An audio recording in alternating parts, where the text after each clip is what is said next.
We're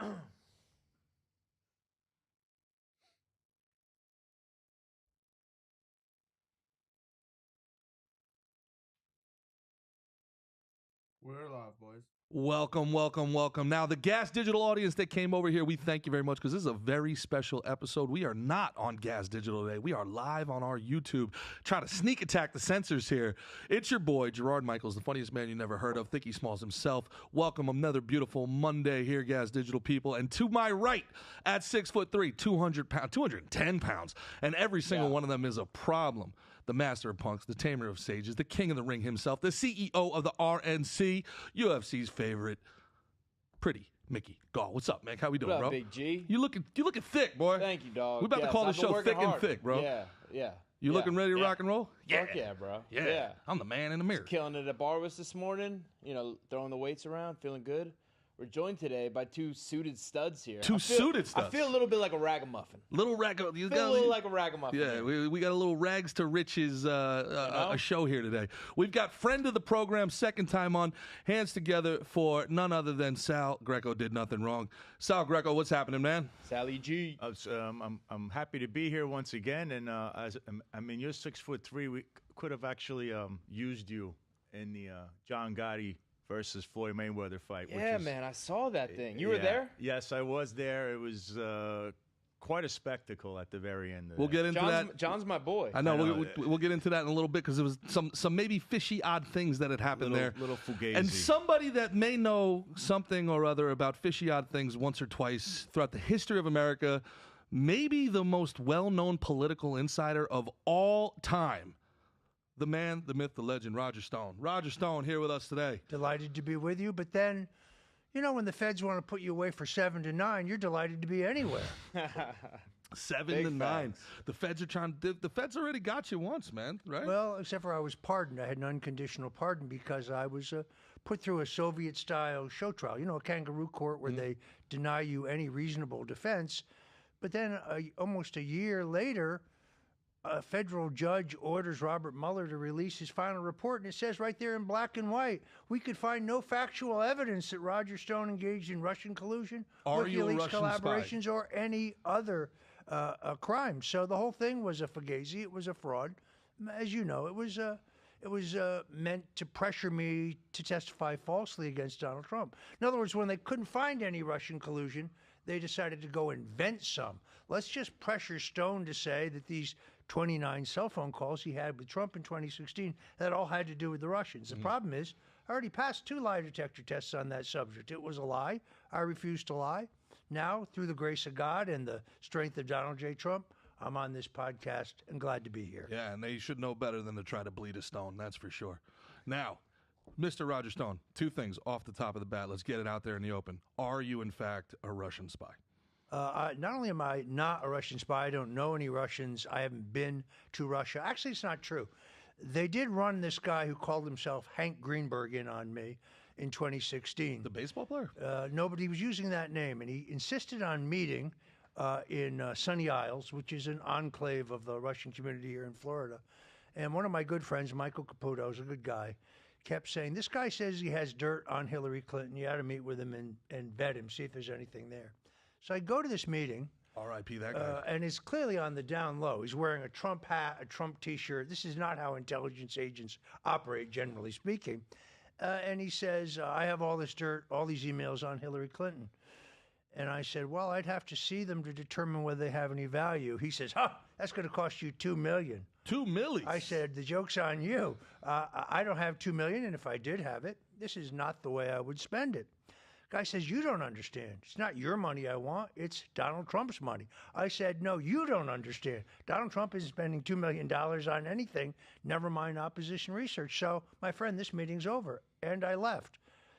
I'd totally forgotten this meeting. Now, I didn't know he was a Russian national at the time, but only later did I find out he's an FBI informant who's only in the country since he murdered some guy back in Russia on a visa signed off on by the FBI station head down in Miami. So the only Russian I've ever met was an FBI informant they tried to run in on me.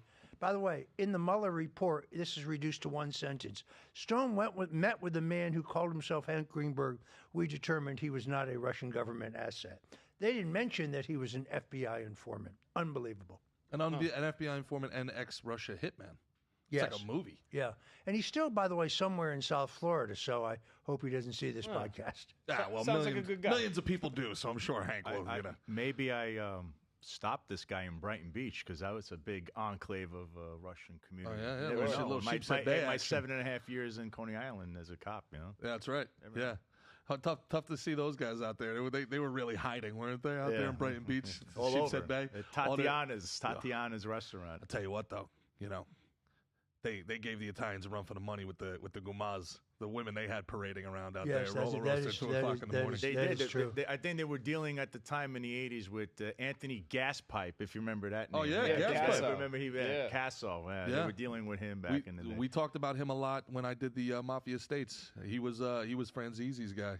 Francesi, who now I hope he's watching because I understand he's a big fan of this man right here. He's a friend of mine, Yes. actually. Michael Franzese, good guy, friend of the podcast. Now that our guy Chaz Palminteri, our kind of mentor in the business here, is hooked up with him on a show.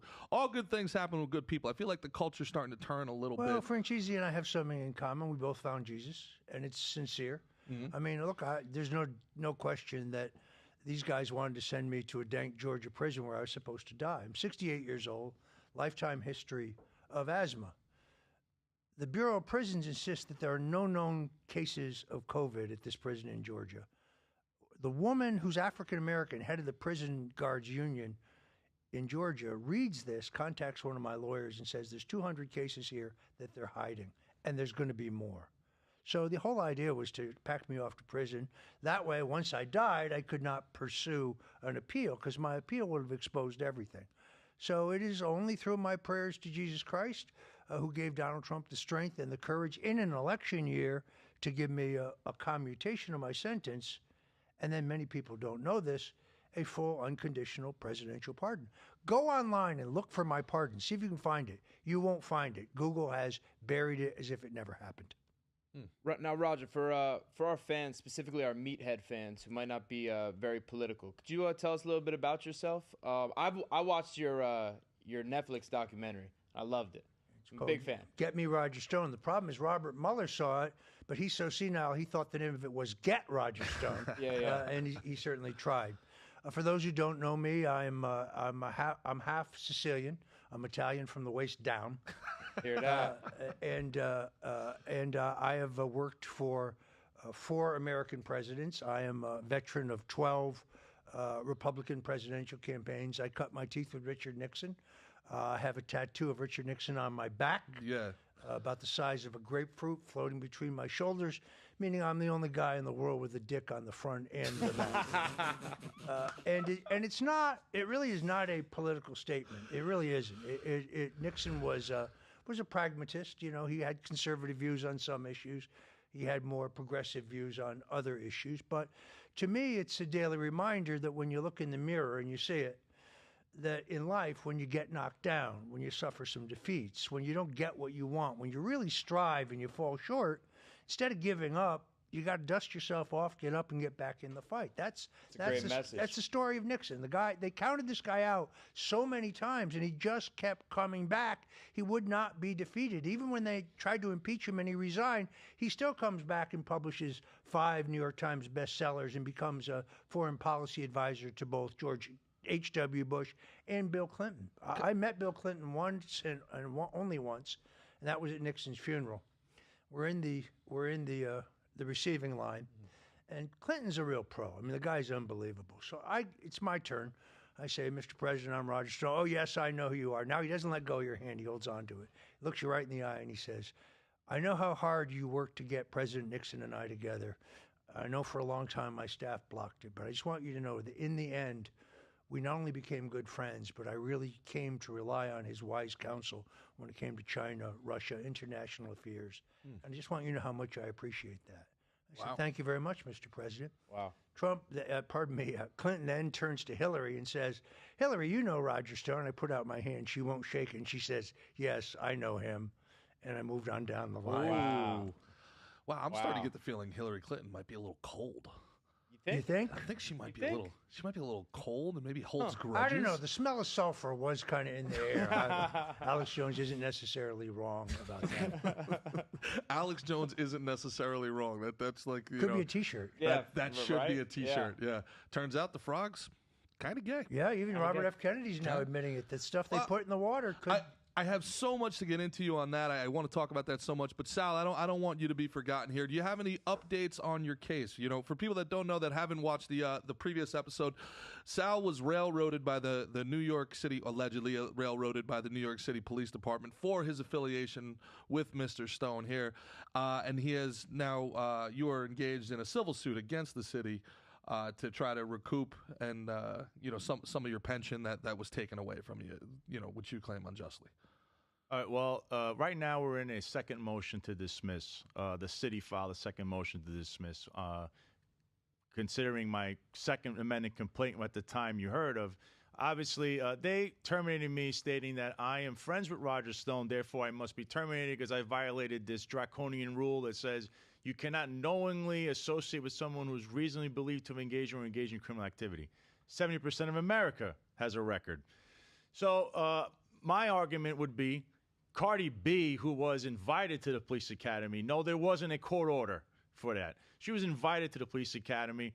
She has a record. She's a known gangbanger, and she's also I believe the term is stripper. could be a Whatever. stripper. Okay. But she makes videos. A little bit of advocating- column A, a little bit of column B. You know, Yeah, to but being she a little but bit she of both. If makes you can afford it, you can make anything happen. Really, she makes songs in which she advocates the murder of police officers. So let's invite her to the police academy to speak. I mean, this is really simple. Eric Adams, as a police captain, the current New York mayor, consorts with Louis Farrakhan, consorts with Mike Tyson, both convicted felons. He absolutely is the one who invited Cardi B to visit the New York Police Academy in violation of their own Fugazi rule. But he gets fired, can't find work because he doesn't have clearance. He doesn't have a good fellow letter. He doesn't have a character reference. And they take away his pension. Eric Adams is going to be on the stand very soon to testify about these things. And, oh, by the way, Eric, what about those felons you had dinner with last week? There can only be one standard. Everybody has to be treated equal. So they can't fire him for being a friend of mine when Eric Adams is allowed to consort, as with the entire brass of the NYPD, with people who are indeed convicted in ongoing criminals. Yeah, I mean, one standard. This podcast, we've Yeah. had bank robbers, porn stars, a couple priests, A preacher. a preacher, Former gangsters. a preacher, former gangsters, current gangsters. Yeah, we enjoy a diverse opinion of thought from all sure. walks of life. I would lose a lot of friends if I couldn't associate with someone convicted. Also, of if you anything, grew up know where what I we mean? grew up, if you grew up in yeah. the Brooklyn, New York, Jersey area, I hate to tell you, you have consorted at one time or another. With somebody who has a record. The vast majority of whom are, let's face it, legitimate businessmen. But, sure. but listen to this one. And by the way, it needs to be said, Mike Tyson, you are invited here whenever you want. I have nothing against Mike Tyson. All I'm saying is if you're going to use this one standard, then you have to use it across the board. If Eric Adams can consort with people who fall under this, and by the way, he was charged, they investigated him under the same exact rule as him. They docked his vacation 5 days. Him, they took away a 14-year pension. This guy has 14 years of unblemished service, and believe me, they assigned him to the worst, most dangerous precincts in the graveyard shift in New York City. Guy doesn't have a single civilian complaint against him, not one, but he holds the record for arrests for people for DUI. But they fire him because he's a friend of mine. They fire him because he comes down to Easter and visits me and my family. By the way, we met on Instagram, which shows you that Instagram's not all bad, even though I'm banned for life. It's true. Yeah, I think what you said kind of is perfect. It should be one standard. Right. It shouldn't be this hypocritical, like selective, but where some guys can do this and some guys can't. So I mean, I'll give you a it's better crazy. example. Joe Biden can keep as many documents as he wants, and nobody's trying to remove him. But Donald Trump kept documents which, under the Presidential Documents Act, he's entitled to hold on to. But oh no, we want to throw him into jail for 400 years. Please give me a break. That's definitely a fugazi. But there's actually more to the story. Very recently, the police commissioner, who is on my lawsuit, by the way, she will be deposed as well, She just resigned. resigned. Resigned. Okay. So now the incoming police commissioner would be the first deputy commissioner. His name is Edwin Caban. He has 30 years in the NYPD. His brother, James, was once a New York City police officer in the late 90s. He was a sergeant. He handcuffed a cab driver, beat him senseless. He was charged criminally with this, by the way. He was terminated off the job. It was a hung jury. A few years later, Mr. Caban is known as the slumlord of the Bronx. He was thrown in jail for that, in fact. So he was in jail. He's a convicted criminal. So now, a couple weeks ago, guess who's in the picture with Mr. Caban and his brother, Edwin Caban, who's now the first deputy commissioner? Eric Adams. So Eric Adams is associating with people who have known to have committed crimes. Why isn't he being held to the same standard as Salvatore Greco? And he is about to appoint Mr. Caban as acting police commissioner. So that would be the second police commissioner Mr. Eric Adams has not terminated for allowing this fugazi rule of hanging out with people with a record. Eric, you're breaking your own rules. You're letting the rules be broken. You must be held accountable for this, Eric.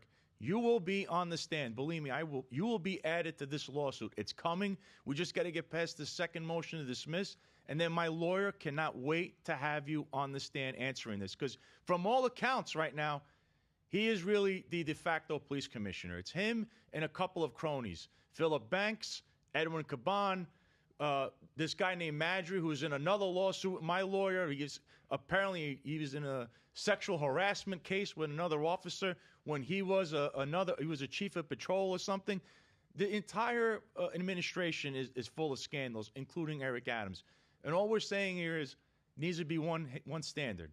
One rule, Eric. Can't be one rule for Eric and another rule for everyone else, as he stated to the New York Post a couple of months ago. Listen, so I like you as a person, and I'm very, much anti-authoritarian and anti-government, so I'm inclined to believe you. But, we can't just have 10 minutes of propaganda here. So what happened in your case? Where did you go wrong, and what did they actually pin you for? They were trying to originally. You were January 6th, correct? No, it was not. He was not a January 6th. He was in my hotel room in January 6th, where we never left the hotel grounds. Never left the hotel, and I DC. gave a speech on January 5th at a legally permitted event. I stand by every word of that speech. You should be able to go see it on YouTube, but they took it down. Go figure. But if you went looking, you could find it. Neither one of us ever left the hotel that day, and we don't know anything regarding anything that happened at the Capitol or any other illegal action that day. No, this is really simple. They terminated him because he is a friend of mine. Because under their regulation, you can't be associated with someone who may have or may in the future be involved in crime. Well, that would include Cardi B, would it not? Mm-hmm. That would include Caban, the guy's brother. So there can only be one standard. I think he wins in court. I think he wins relatively soon. Now, we're seeing this a lot. The idea of, selectively applicable law. Arbitrarily enforcement of the law, especially on a political scale. You haven't been in politics really since the 60s, early 60s. Late 60s. Late 60s. Has it ever been this bad before? No, it really hasn't. So there was a time, believe it or not, in America when both parties were patriotic. Both parties believed in free enterprise. Both parties believed in capitalism. Both parties were anti-communists. The Democrats wanted to spend a little more and tax a little more. The Republicans wanted to spend a little more, less, tax a little less. But both parties were essentially solid. John F. Kennedy, strong anti-communist, wanted a silverback dollar, favored a massive national defense buildup, deeply distrusted the intelligence agencies because they lied to him about the Bay of Pigs invasion. They lied to him about the Cuban Missile Crisis. He actually threatened to smash them into a million pieces and scatter them to the wind. That's why he was murdered. The CIA, right? Correct. He said that about? Yeah. Correct. And that's after a Republican president, Eisenhower, warned him incoming to watch out for him as well. So this is back-to-back post-World War II. Exactly right. Yeah. So, no, it was not always like this. I was a political strategist and consultant for 30 years. I lived in Washington, D.C. I had a lot of friends who were Democrats. We drank together. We ate together. We teased each other. Sometimes they beat us. Sometimes we beat them. When they beat us, we said, I'll get you next time. When we beat them, they said, we'll get you next time. Now, however, they want to send you to prison. They want to bankrupt your family, want to destroy your family. They want to destroy you. This is a new development. It was not always like this. But then we've never had this unprecedented situation in which all three branches of government, including the judicial branch, which is supposed to be impartial, have now been completely and totally politicized. It's all politics. It's all corrupt. And this is not just you who said this. When we interviewed Rudy Giuliani, he said essentially the same thing. He said he doesn't know exactly when it happened, but him and Cuomo were good friends. They were very friendly. Their family was friendly, and Cuomo was the governor of New York. He was a Democrat, and Rudy was the mayor of New York, Republican, and he said somewhere along the line it switched. You used to have to try to win the center, and then you'd win from the center out. And now he says the only way to win is from the extremes in, and that's whenever that switch happened is when he thinks. Look, that's true. Look, Andrew Cuomo's a friend of mine. Chris Cuomo's a friend of mine. I've known these guys for a long time. They won't admit it, but even they know it was not always like this. But when a federal judge on their last day in office can order your attorneys to testify against their client and turn over all their notes and go before the grand jury, then that's a broken system. Either the Sixth Amendment of the Constitution exists or it does not exist. It can't just exist for some people. There are 6 different investigations into the Clinton Foundation, which is a cash and carry operation. You just pay huge money for governmental decisions. All 6 investigations get killed by the FBI. Yet, we now know the FBI... Literally, or? Yeah, this is reported last week. Yep. Just killed, just closed. No investigation. Yet, we now know, without any question, that the FBI and Bill Barr was well aware of the fact that there was documentation that Hunter and Joe both took $5 million bribes from this Ukrainian oil company. They did nothing about it. Who, you said Bill Barr? Bill Barr. Who's Bill Barr? Bill Barr was the former Attorney General of the United States. Okay. He works out at the same gym as Chris Christie. Okay. Shopped at the same store, too. So that I can picture him now. the Trump administration doesn't like Bill Barr, but he was there for a long time with them. So He was appointed Attorney General. He was a Bush guy. In his defense, he was very swift to grab the Mueller report, look at it, and say there's nothing here, and declare that, which really aggravated those manipulating Mueller. That's why they let Mueller. They took a gamble. So let's let him testify before Congress. Maybe he can breathe life back into his report. The guy testified. He turns out to be clearly an Alzheimer's patient. Fusion GPS. I've never heard of that. Oh, the prosecutor who worked for me, directly under me, she gave money to Hillary Clinton. She represented Hillary previous as lawyer. I didn't know that. You knew that. You're either crazy or you're a liar. One or the other. Well, so this is and I'm a guy that voted for Trump. So the idea, the second time I didn't vote for him the first time. The first time I went third party. The idea that these people were bad isn't a good argument for Trump because he hired these people and didn't fire these people. It's a self-defeating argument in my mind. This idea that Fauci was able to make it all 4 years of Trump, and Donald Trump still, in my estimation, as of last I read about it, is still proud of Operation Warp Speed and the vaccine. To me, that's not a winning argument. That's not the way he should be presented. Tell me who has a better record Then who?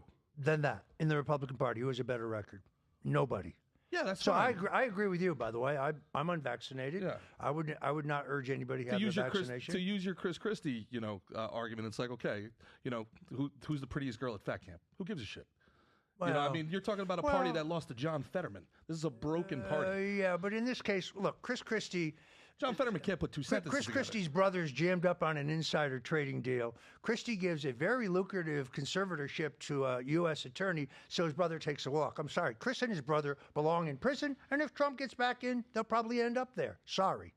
Well, again, so And if you really believe you knew nothing about the George Washington Bridge, I got a bridge I want to sell you, because he did it. We know he did it. Yes. Christopher Wray put his cell phone into a safe, so they never looked at it. Chris Christie, if you're watching, you did the George Washington Bridge thing. Everyone knows it. You may have skated on that one. You won't skate on your next crime. Yeah, the biggest crime Chris Christie had is the softball uniform. We all agree That with was that. that Was. I that was thought the that- I biggest thought- crime. That's some serious that Cam picture Show on the action beach. right As there. a What about the large- beach picture? Yeah, That's- after he told everybody to get the fuck off the beach too. It was- Just to be clear, the night the FBI stormed my home and 29 FBI agents show up at 6 o'clock in the morning to arrest me for the first time. Did you have a belt buckle on you? No, if they would have grabbed me even worse. It's a belt buckle. It's legal. Yeah. Belt buckle, paperweight. But the point, of course, is they know I have no valid passport. They know I have no firearms in the car. You're a flight risk? Really? Everybody knows what I look like, thanks to CNN. Chris Christie's on TV that night saying that I'm guilty. Sorry, Chris, you're the one who's guilty, and you're going to prison, even if it's my last breath. So what did you advise? And I know that, look, you've been Donald Trump's right-hand man for a really long time. You guys, you come and you go in the organization. But you had to at some point tell him, look, man, get this guy Fauci out of here, dude. What are you doing? I never disclosed the content of my private conversations with the president. You know why? Because that will be the end of them. That's why. But my views are known, and I think you can assume that I probably expressed my views. He's not going to change his position. All I argue is that in his first term, while I think he did a lot of great things, he learned a lot about how Washington works. He wasn't a politician. He showed up in town thinking, okay, I get this. There are two teams, the Republicans, the Democrats. The Republicans will all rally around me the way they did around Reagan, the last outsider we had as president. The Democrats will oppose me. That's the way it works. He never understood that half the Republicans, maybe more, uniparty type of a deal? Yeah, we're trying to get rid of him from the beginning. So now I would argue that he has a much better idea who the bad guys are. And I think he'd be much better in a second term. There is no other Republican who can win the next election because I believe that there's a subset of voters out there who are definitely not Republicans. They don't like Republicans. To them, the Republicans represent the country club. They're Trump voters. They won't vote for Ron DeSantis. They won't vote for any of these other Republican candidates. They might vote for Robert Kennedy Jr. if he could figure out some way to get nominated, which I think will be extraordinarily difficult. Because I think, unfortunately, as much as I like him, and I disagree with him on a lot of stuff, but I like him a lot on some issues, they're going to kneecap him the way they kneecap Bernie Sanders. But some of these folks might vote for him if he could get to the general, but I don't see that happening. That's why I believe Trump is the only one who can win. These voters don't go for anyone else. They just don't vote. By the way, these are the voters that Mitt Romney couldn't get. These are the voters John McCain couldn't get. There's only one man who can get them, Donald Trump. Are you saying RFK could get the nomination if he was a Republican? No, I'm not saying that. What I'm saying is he's chosen to run as a Democrat, and they've already rigged the rules against him. I mean, okay, he's going to go in the New Hampshire primary and the Iowa caucuses. That's great, but those states have been stripped of their delegates. So they're beauty contests. They're doing what they did to Tulsi Gabbard, too. I'd love for him to be Trump's vice. I was first mentioned right here. I was actually the first guy to say that. Steve Bannon, who's a piece of work, who rips off everything Roger says and does. He came out and put forward the idea, but there's a number of problems with it. First of all, you have what are called sore loser laws, which means if you ran were on the ballot in a state for the nomination, you can't then appear on the ballot that November as a nominee of another party or as an independent. Gotcha. Although you could argue, I didn't run for vice president, I ran for president, therefore the sore loser law. You can see both sides of that because then you don't want to play spoiler against the person that beat you. Great minds think alike, you know what I'm saying? But then beyond that, there are a number of states that specifically say that you can't appear on the ballot in that state as a Republican nominee for federal office unless you are a registered member of that party. And Robert Kennedy is not. So I think, unfortunately, I would also love to see a Trump-Kennedy ticket, but all Trump has to do is pledge, if I'm elected, I'm going to make this guy attorney general. If I'm elected, I'm going to make him the head of HHS.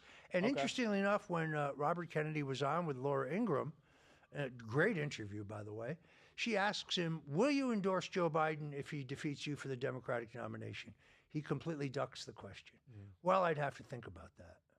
It's unlikely, but I'd have to think about that. You just presented a change I'd really like to see before you go forward. The idea that presidents should tell us who their potential cabinet is. We should be voting for the whole team. Because you've been in this a long time. President Bush might have been a fine president. As soon as Cheney and Rumsfeld got involved, there's just no way. Well, that whole situation is a bit more complicated. Here's the thing: by law, you cannot promise to appoint someone, so you'd have to say, for Attorney General, I want someone like Robert Kennedy Jr. Oh, you have to couch it. Right, in order for it to be legal. Otherwise, it's an inducement and it's illegal. But to go back to the other question, I think it is. I think that a bipartisan unity approach is the only thing that can save the country. I like what Robert Kennedy's doing. Now, that will be used against him. I know him. We're not close friends. I would call him an acquaintance. I met him once in my life. But they take that picture, the Biden opposition research people take that picture, they put it all over Twitter. Stone urged Robert Kennedy to run. Yeah, No, I controlled didn't. opposition. No, I didn't. They're gonna take your endorsement Stone as controlled is opposition. advising Robert Kennedy. No, I'm not. I'm covering it on my daily show at StoneZone.live every day because it's interesting. Because I find what the guy doing interesting. That's a pro plug right there. That's what it was. That's a pro See plug. how we slid that in? That's Stone Zone. pro. That's that. I got to take notes on that. That was so well In done. case you didn't catch it, it's That was so well done. StoneZone.live every Dot day at live. 5. Dot live. StoneZone.live. Yeah. Why do you think a third party can't get any traction in this? It's really simple because the law that governs how to get on the ballot in the 50 states are written by Republicans and Democrats working together. So if you've got a spare 60 million, yeah, I could get another party on the ticket because that's what it's going to cost you. And then the Presidential Commission on Debates, which is not appointed by the president, is not a commission, is most definitely not a debate, is controlled by Republicans and Democrats. So I didn't support Mitt Romney in 2012. I voted for Gary Johnson. I openly So did I, supported yeah. and campaigned for Gary Johnson, who's a very good friend of mine, a very good guy. But he should have been on the ballot. He should have been on the debate stage. So they set an artificial floor. Oh, well, you can't be on the debate stage until you're getting 15% in the polls. So the guy breaks 15%. You know what happens? They change the criteria to 20 because they're never going to let you on that debate. Legal cheating. That's what it Legal is right cheating. now. It's 20% to get on Well, the debate stage. they can change it with one meeting, and they will. Here's Okay. what the criteria should be. If your candidacy is on the ballot in enough states to theoretically hit 270 electoral votes and therefore be elected, you should be on the debate stage. I don't care if you're in the Green Party, the Libertarian Party. If you're on the ballot in enough states to theoretically be elected, you should be in the debates. But the Presidential Commission on Debates, the co-chairs of which are the Republican National Chairman and the Democratic National Chairman, they don't want debate. There was a poll. They're actually actively saying that now. Right, they don't- Like the only way to save democracy is to not debate. Right. Can't have anybody knowing what we're Meanwhile, doing here. the climate is so polarizing between like the two main parties. It's only getting worse. It's Yeah. like all the money It's comes crazy. from the crazy or the greedy. There's Now no this- money in the middle. Now this actually, if I remember the third party thing it's in New York. Remember in New York you had the problem with the third party not being allowed to even represent themselves in races, right? New York has a unique situation with You gotta hear there this are one. multiple parties. You have the Republican Party, the Democrat Party, obviously, the Conservative Party, the Working Families Party. You used to have the Liberal Party, but in order to maintain your status, you have to get at least 50,000 votes in each gubernatorial year, and if you don't, you lose your permanent status.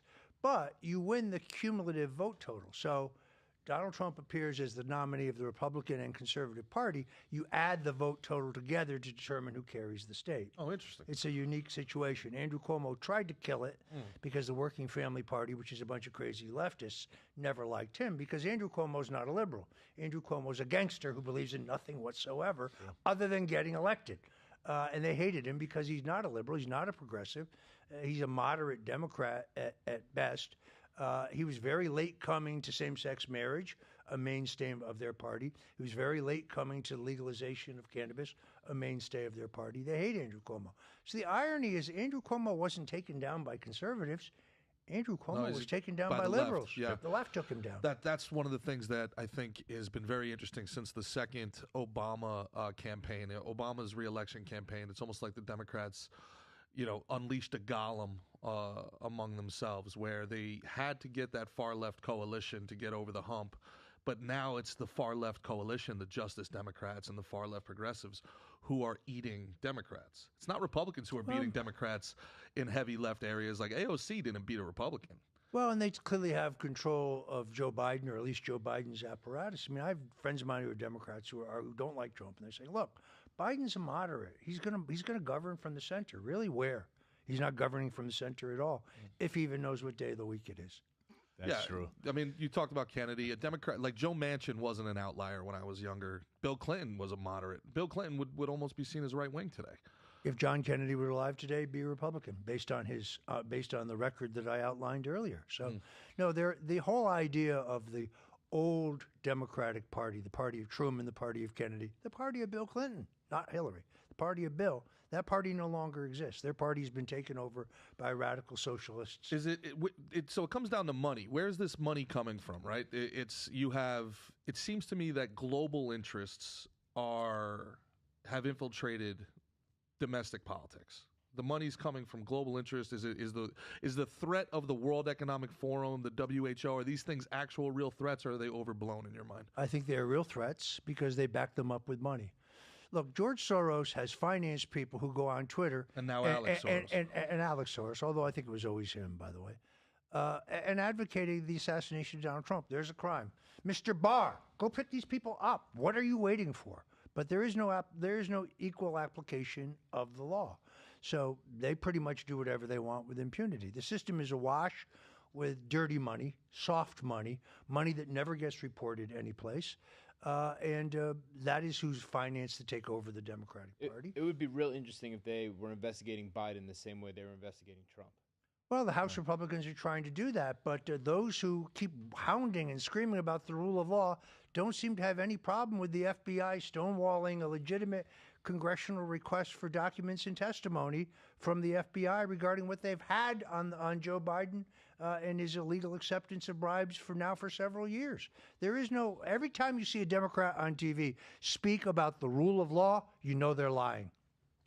And for people that don't know, that aren't as familiar, some of our fans are here for Are you sport talking or about the comedy. Trump thing? Yeah. Yeah, So, I for one, I'm not very familiar with the allegations he's facing.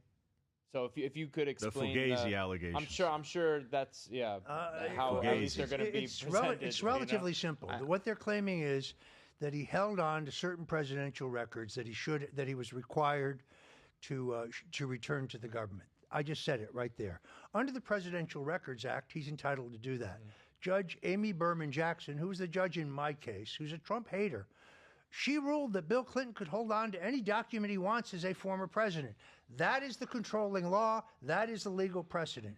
Jack Smith, who says with a straight face there's equal protection under the law and everybody's treated equal, which is an absurdity, has brought these charges under the Espionage Act of 1917, which there's been no prosecution. Sounds a lot like yours, where it's the arbitrary, equal protection. Yeah, right, Jack. Look at me. Look at my case. And now, because the Supreme Court has ruled that a case has to be tried in the jurisdiction where the alleged crime took place, they're apoplectic that this is not going to go to trial in Washington, D.C., where all the judges are controlled. they got to play a road game. But they've now got to go in front of a judge in Miami who's not in the tank. Yeah, she was appointed by Donald Trump. No, she should not recuse herself. There's no grounds to do so. You had no problem with a judge who's appointed by Barack Obama trying me. You didn't scream for her recusal. I moved that she recused herself several times. She rejected it. But would have been an issue for appeal had I gotten to appeal. But that in of itself, while I agree with you from a perspective of being pragmatic, that pains me from a perspective of being a realist as for what that means for our country. What it means for our country is like we are at a tit for tat place now, where because you did it doesn't mean I should do it. Petty, it's so petty. And it's only to me it's like it's creating a cultural death spiral that we can't get out of. I think you're really seriously understating the problem.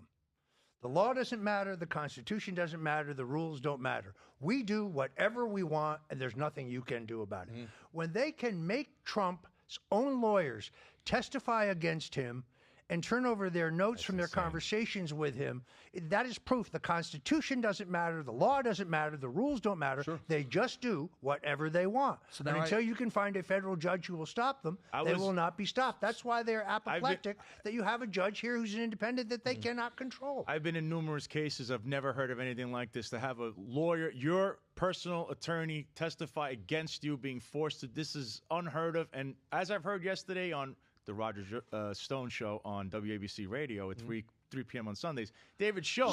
Not as good as a plug, but it was a little Stone Zone.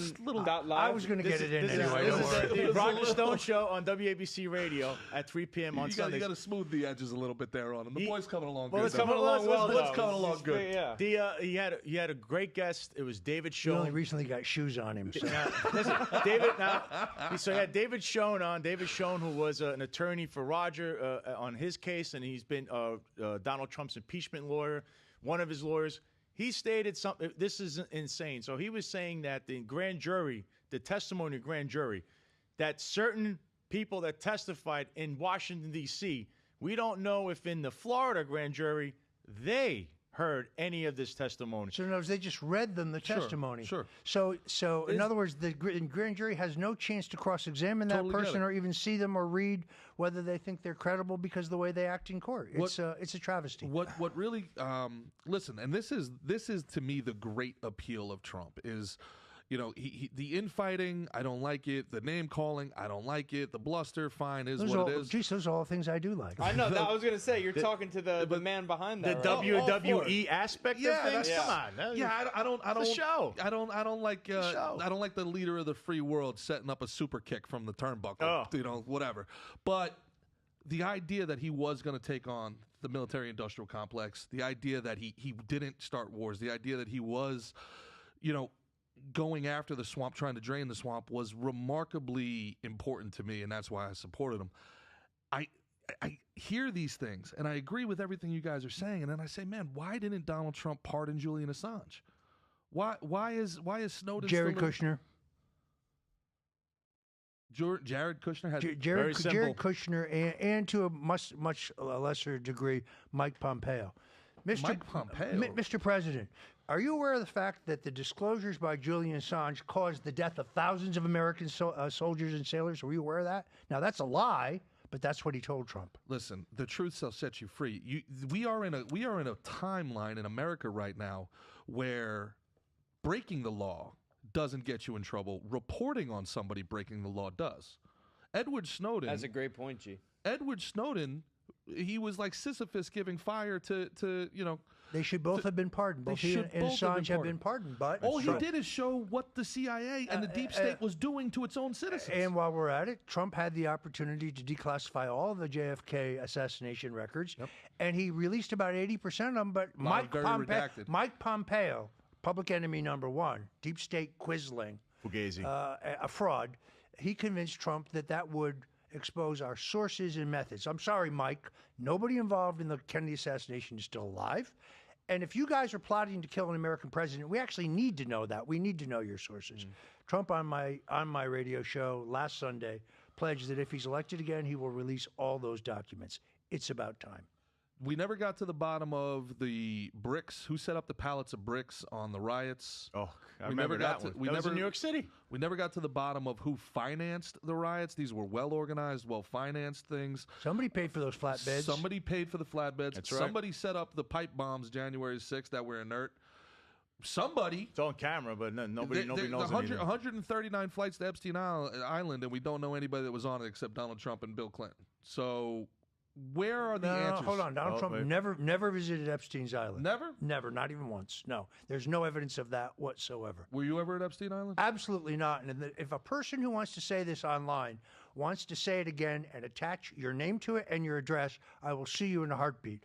A, I don't own a bull mask. B, I've never been to Epstein's Island, and I have nothing whatsoever to do with Jeffrey Epstein, other than to say, in my book, The Clintons' War on Women, I'm the first guy in America to expose him. It's the longest chapter in the book, and I tie him right to the people who financed him, Bill and Hillary Clinton.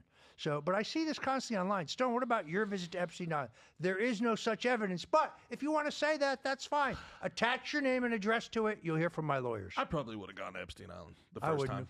I wouldn't. You know, like you don't know it till you go. Like you don't know anybody. Your billionaire buddy wants to fly you to this place in the Bahamas. You don't think there was like pretense, like you don't think there were like you don't think danger they had signs? an idea? I don't think no so. red flags. Nah, I've gone to strip clubs with producers and then afterwards been like, yeah, I don't want to go out with this guy again. This guy's weird. But you don't know that until you go. You know? No. No. Bold statement, buddy. Listen. In retrospect, but it's honest, and I appreciate it. You're always honest. Of course, you're always with the power when of you hindsight, saw the little I'd kids say, running around, would you maybe be like, hey, would you talk to someone at least? There's a lot of children here, but no parents. There's a great story in my book, which Trump told me. Once and only once, he is invited to Epstein's house in Palm Beach. And Epstein just badgered him, having this reception, just want you to drop by. Trump says, okay, I'll drop by. He's pulling up to the house, and he says to his driver, look at that. Jeff Epstein, what a great guy. Look at all those kids. He lets the neighborhood kids use his pool. What a guy. What a guy. Trump walks in. He walks back out in 5 minutes, says, let's get out of here. Something creepy going on in there. What was it, boss? It was me and Epstein. It was a bunch of kids. There were no other adults there. I said, "Hey, Jeff, glad to be here." I showed up, and he left. I kind of feel the need to beat the shit out of everyone with a baseball bat at the party.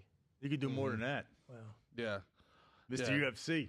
Yeah. Mick, and also let's give a shout out to our boys Scrap and Ryan Montgomery doing. Yeah, I just saw I need Scrappy to today. I need to cleanse my soul with a 501 PC shout out 561 PC shout out the Predator Hunters down here doing amazing stuff. They catch guys talking to.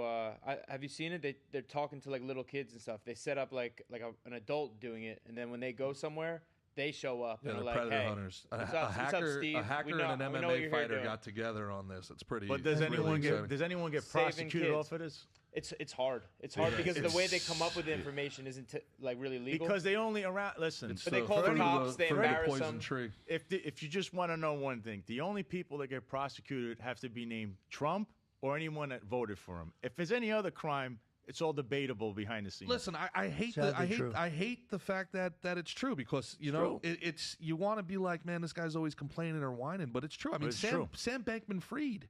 Oh, I saw that. They just let Sam Bankman-Fried out. This guy embezzled more money than Madoff. yeah, but he'll walk. He'll walk. Because he has the right connections. So if you're a Republican, how do you get anybody from the donor class to get on board with you? You don't need anybody from the donor class. Donald Trump's money's never come from the donor class. Trump's money comes from small and medium-sized contributions, little mom and pops. Blue-collar It's people. always been where his money come from. Every time you read these stories about, oh, this major billionaire bundler switched from Trump to DeSantis, do your research. He was for Trump right after Trump won the election. Oh, he gave to Trump's inauguration. That does not make you a Trump supporter.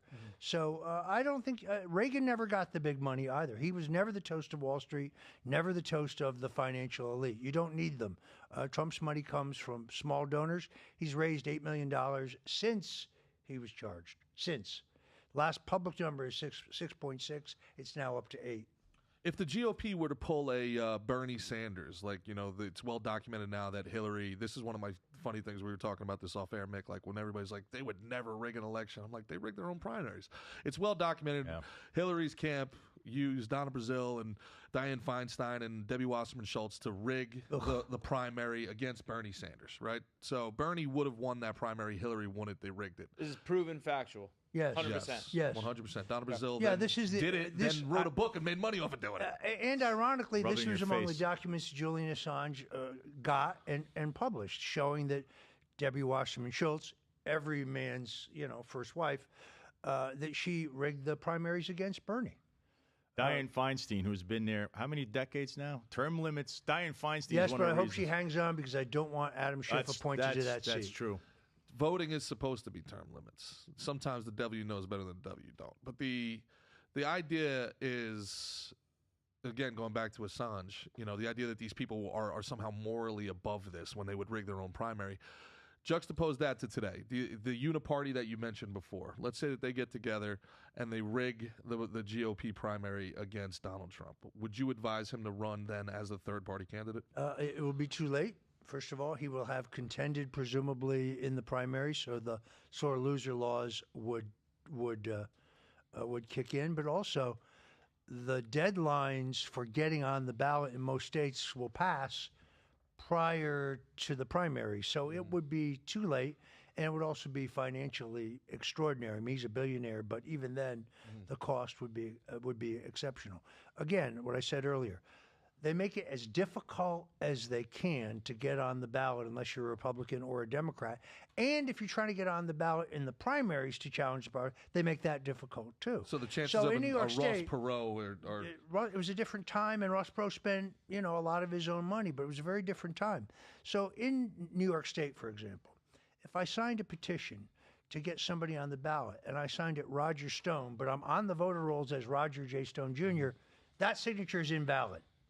That's the rule. interesting. They make it as difficult as possible. The Republicans and the Democrats don't want competition. They don't want competition, and they write the rules. So if they rig the Republican nomination against Donald Trump, they'll lose anyway. They can nominate anybody they want. They'll lose. What do you think about the third parties, like the Libertarian Party in particular? I was very briefly a member of the Libertarian Party when they nominated Mitt Romney. The guy was such a phony, such a total fraud who believed in nothing. A fugazi. And I remember very well when his father, George Romney, knifed Barry Goldwater in the back, the same way that Mitt knifed Donald Trump in the back. Now, let's be very clear. Mitt lives in Massachusetts. He doesn't live in Utah. He may have family roots in Utah, but he doesn't live in Utah. He goes to Trump and says, I want to run for the Senate in Utah. Trump says, yeah, so what? Well, the state attorney general wants to run. He's a Trump guy. You need to get him out of the race. Okay, Mitt, I'll get him out of the race. Gets him out of the race. Now what? Mr. President, you need to endorse me in the primary. Okay. All right, Mitt, I'll endorse you in the primary. Now Mitt becomes the senator. What's the first thing he do? Knifes Trump right in the back on the impeachment. The man is no good. He believes in nothing. He can't even keep a consistent hair color. He's got different color hair every time I see him. The guy's had more plastic surgery than Debbie Wasserman Schultz. I mean, there's nothing real about this guy. He believes in nothing other than lining his own pockets. Remember when he's running for president, he said, I'm severely conservative? No one who is a conservative would ever describe himself as severely conservative. Nobody remembers anything about Mitt Romney except binders full of women. That was the. You were saying though about the Libertarian Party. Well, so the problem is they're just as crazy as everybody else. I met a lot of great people in the Libertarian Party, but there's a wing of the party that is our anarchists. Think about this for a moment. If you are an anarchist, then you shouldn't belong to any organized political party because you don't believe in organization. So you would go to a convention with these people and you would say, wait a minute, you can't do that. The convention rules say, we don't obey any rules. We're anarchists. Well, then you shouldn't be a member of this party. That's so true. I mean, they nominated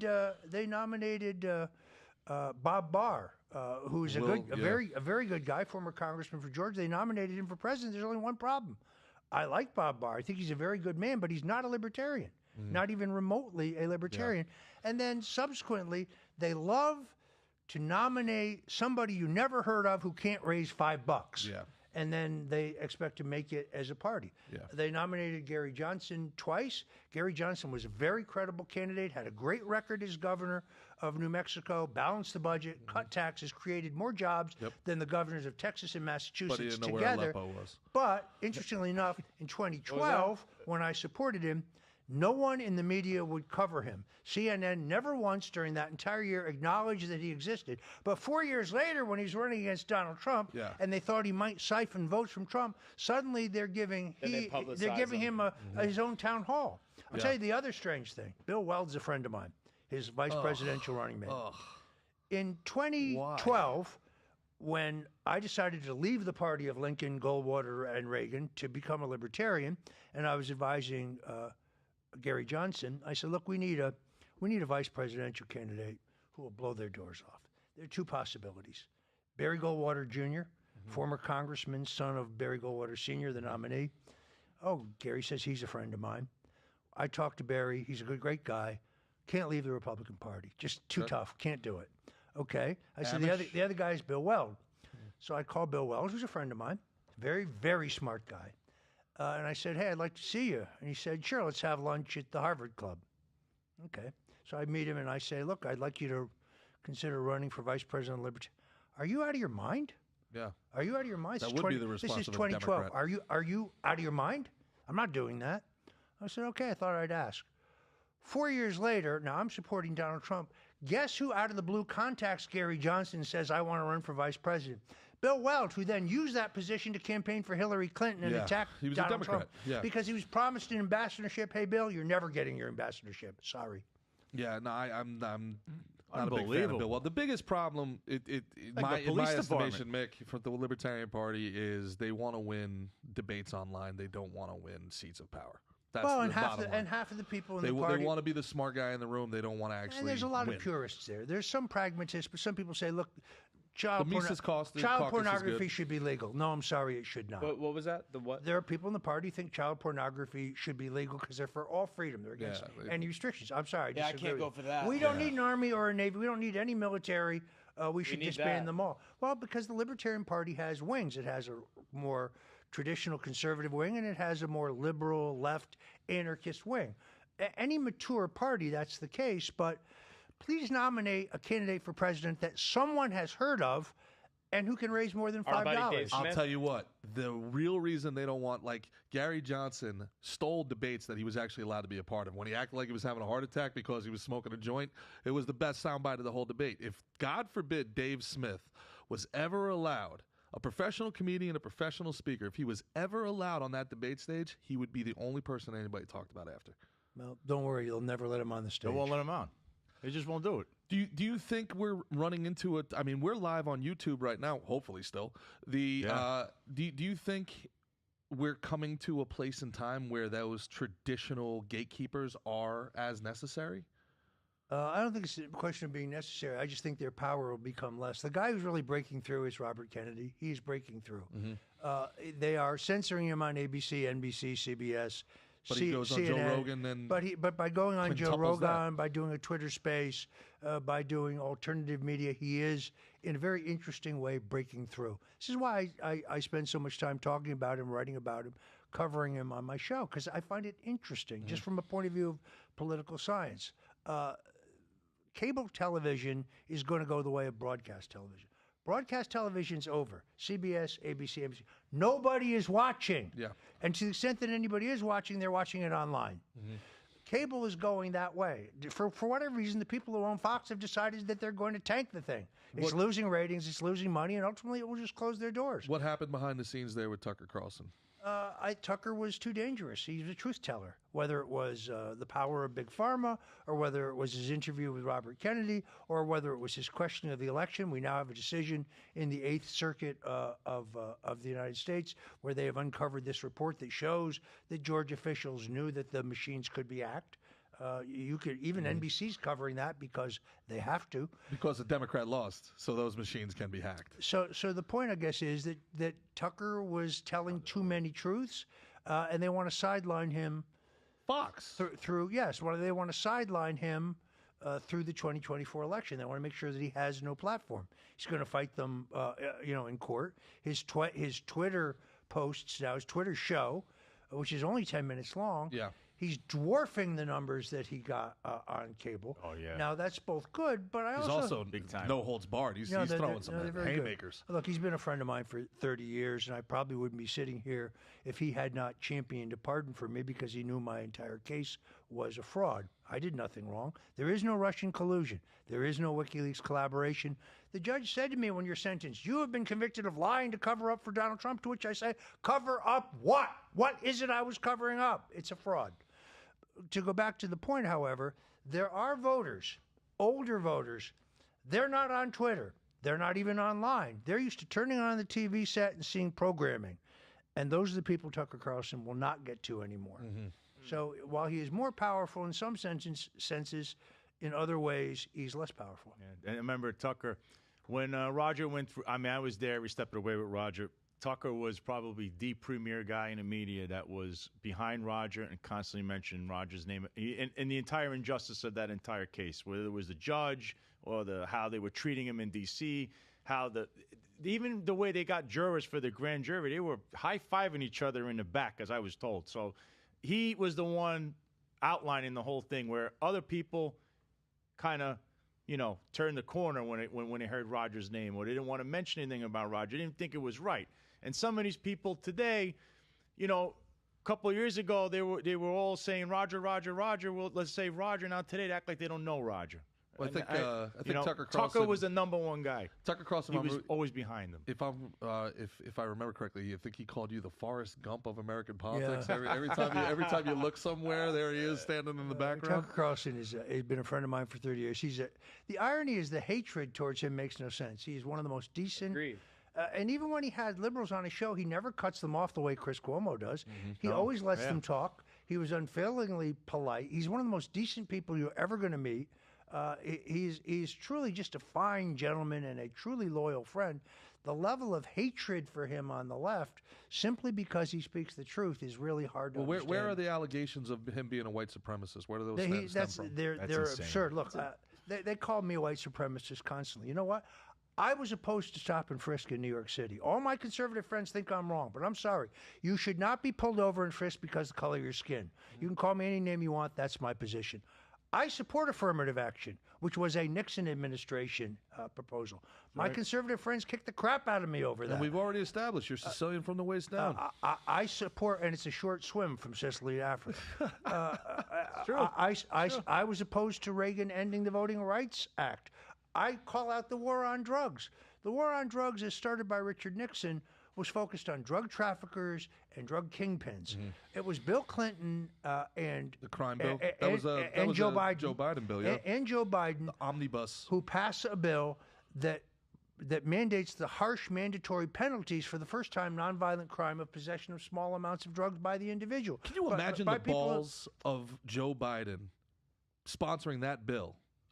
And then having a son like Hunter Biden get away with what he's gotten away with. Or saying that man has put millions of human lives behind destroyed them generations. The majority of them being African American, by the way. And the nerve of him saying to the guy, "If you're not for me, you ain't black." Joe Biden is a segregationist. Joe Biden said when he was running for the Senate in 1972, "I'm against the Wilmington schools being segregated because they will be a racial jungle, and I don't want my daughter going to school in a jungle." You talk about the dog whistle. There's the dog whistle. Probably because of his close friends in the U.S. Senate. KKK Grand Wizard Robert Byrd and Strom Thurmond, and James O. Eastland. These are the guys he hung out with. Joe Biden is an unreconstructed segregationist, always has been his entire life. He has no civil rights record. This idea, I marched with King. No, you didn't. You didn't march with anyone other than maybe the Grand Wizard himself. It was at his funeral, I believe. It was at his funeral. Yeah, there was a. We talked about that. There was a fact check. Right? There was a Facebook fact check that said that was false. And but then also we looked it up and it clicked said on it and said, "Well, he wasn't the Grand Wizard. He was the Deputy Grand Wizard." But then he eulogized them. I mean, look, he was a member. It was a what the thing is it was he a was a member. He was a a member of the Klan. He signs the not Joe Biden. No, yeah, Robert Byrd. But he signs the Southern Manifesto in 1958. He's part of the bloc that opposes the only. We gotta dot our I's and cross our T's, man. The Google China Tube is gonna. If we get one thing even like off by a word here, we're gonna get crashed. So. I know my history pretty well. Yeah. What do you think of Alex Jones? What are your thoughts on Alex Jones? And I'll preface it by saying, I never took Alex Jones seriously until they silenced him. It's kind of an unfair question because Alex Jones is a very good friend of mine, and Alex Jones always treated me extraordinarily well. Remember, I did a show on InfoWars at 5 o'clock every day called The War Room. You might remember that name because Steve Bannon stole it for his radio show. That's right. Speaking of intellectual property. I like Alex Jones. He's always been incredibly good to me. I don't agree with him on everything. I disagree with him on some things. I probably agree with him on most things. But he's always been very good to me. He's very, very smart. I wouldn't want to debate the guy if I were some leftist, but that's why they never want a debate. I will say this, though. The Alex Jones you see on the air, that is the real Alex Jones. Oh, yeah. Turning red, screaming. That is the real Alex Jones. 1776, we'll commence again. I can confirm that I've seen that in person myself with Alex. It's not like he's one person on the air and somebody else off the air. Most people in public life, they have two personas: their public persona and their private persona. There is only one Alex Jones. He is that same guy. Yep. That's interesting. Why do you think they chose him to silence out of all the people? Because he reaches millions and millions of people and he changes minds. Because he has been, pardon the expression, the tip of the spear, and they know it, and therefore they have to silence him. I'm not a lawyer, but I really do believe under the First Amendment he's allowed to say whatever crazy thing he wants, and if you don't like it, you don't have to listen. You don't have to listen. But the idea you can be sued for mental infliction because he expressed his opinion, those cases you need to go to the U.S. Supreme Court. Maybe they'll do the right thing, or maybe they won't. So let me ask you that, right? Because this is, again, now I come back to like the impotence of the right. Alex Jones gets sued, a left-wing activist lawyer, he gets sued for an insane amount of money for his statements on Sandy Hook, which he now admits were incorrect. But doesn't that then set a precedent? And where is the crazy right-wing activist suing all of these anchors on mainstream media every night for all of their lies over the last 4 or 5 years? Why isn't there a massive lawsuit against Rachel Maddow? Because it would immediately be dismissed by some liberal judge. That's why. That's a New York jurisdiction, too. She's in New York. So the point is you'd never get a fair hearing. Alex Jones, unfortunately for him, lives in Austin, the most liberal district in Texas. Yep. Trust me, if that case were heard in any other judicial district in Texas, it would have been dismissed. So he's going to take it all the way to the Supreme Court. Presumably, ultimately. In the meantime, they hobble him financially. Don't kid yourself. His audience continues to grow and grow and grow. He's selling more and more and more stuff. I'm not sure he can access that cash under the rules of the bankruptcy. He's living very strictly under the rules of the bankruptcy. But they wouldn't attack him if he was not effective. They wouldn't try to destroy him if he wasn't breaking through. You did bring up one thing there with Jones, and we'll go back even with the president, President Trump. They actually brought cases against Alex Jones in 2 different districts, Connecticut and Texas. Just like with Trump, they're trying to go to D.C., Florida, and now they're going to try, I guess, New Jersey, and they have New York as well. Which proves the whole thing is political. In other words, why do we need a plan B if this is really just about justice? So it is. Look, I'm still a fan of Infowars. I don't care who doesn't like it. I'm still a good friend of Alex Jones, and I do the show pretty regularly. Yeah, and again, it's almost like the more they censor people, the more backlash there is. Because I never took him seriously. I always thought, Robert Kennedy, I've always thought he was a loon. I didn't know. I listened to the people who said these people were crazy, and I'm like, well, I like these people. If they say he's crazy, he must be crazy. Then I listen to these people, and I say, man, you know what? He's not nearly as crazy as they told me he was. Well, Alex Jones, they always made fun of him for saying the water was turning the frogs gay. Yeah. Now you have Robert Kennedy documenting the fact that the crap they put in the water does change the sexual nature of the frogs. It happens to be a fact. And it's Jones water. Seems Right. like very ahead of his time. Like stuff he was saying years ago, people were like, "I was crazy," and then you look at it now and you're like, "Wow." Yeah, although it is rather galling to have Joe Rogan, who will not have me on his show, keep giving Alex Jones credit for exposing Jeffrey Epstein, when in fact I had to explain to Jones who Jeffrey Epstein was, who for years he called Jerry Epstein, just to prove my point. Well, he was one of the first ones that had some sizable questions about 9/11 as well. And my initial reaction to all the 9/11 skepticism, probably because I disliked Michael Moore so much, was like, oh God, all right. But then as you start getting into the details of it, you're like, man, that Building 7 does not make a lot of sense. Also, man. I think Jones was arrested in New York City for protesting the Republican National Committee, which was, by the way, I think mishandled by the NYPD at that time. So in 2004. I don't recall Yep, that. he was there. And they made the NYPD itself, it was just a disaster, what happened there. So, Roger, where do you think we go from here? Well, I mean, look, I think there's only one guy who can save the country and change the fundamental system. Donald Trump has to run the tables. He has to draw to an inside straight. Can it be done? Can be done.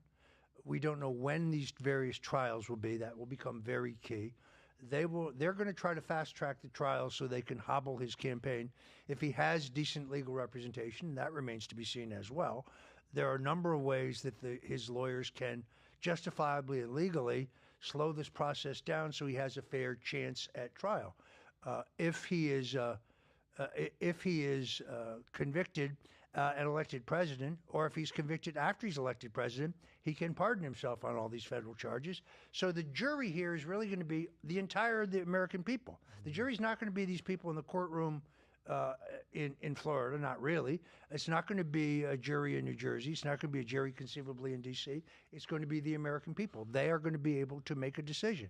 He's going to run for president using these indictments like a badge of courage. Look, they're charging me with a crime because they want to derail my presidential campaign. This is a reason for you, if you think this is bogus, to vote for me. He's a very tough road ahead, but it's exceedingly doable. What's amazing about him, to me, he was on my WABC radio show for my first show, and I expected, 10 minutes, maybe 20 if I was lucky. He stayed the whole hour. This is between the time that he's charged and the time that he's arraigned. He's cool as a cucumber. I mean, he's calm, he's funny, he's talkative, he's resolute. There's just no evidence that he's bothered or stressed by any of this. I mean, look, I work for Nixon. I work for Bob Dole. They're both very, very tough guys, tough. Neither one of them nearly as tough as Donald Trump. This guy has ice water in his veins. This is not a guy you want to get in a cage match with. Governor DeSantis is about to find that out the hard way. This is not a guy you want to get into. How do you foresee him fixing all this? Any president has enormous executive power. Start by appointing an attorney general who will actually enforce the law. Start by appointing right a way. CIA director and an FBI director who will then investigate both those agencies and expose the corruption to the American people. The President of the United States can clean up this system. It all goes right to one office. We have sadly enough, an imperial presidency. That is, not only is that the solution, that is the only solution. He's It's right. got to be an uphill battle with those two powers, the CIA and the FBI. It's very Trying to- clear. It's clearly an uphill battle. But my friend, if you will read in the Bible, in every great battle, the forces of the Lord are always overwhelmingly outnumbered, and they always win. Right. So you can think it's corny or trite, or you can think it's some kind of pose. I put my faith in Christ. I think he's going to deliver us. I think he's going to save the nation, and I think he's going to save Western civilization. So you ask me, what is my political strategy? Praying. That's my political strategy. Really? Yeah, but I mean, maybe also donate and debate just in case. But the Well, I'm not against the donate part.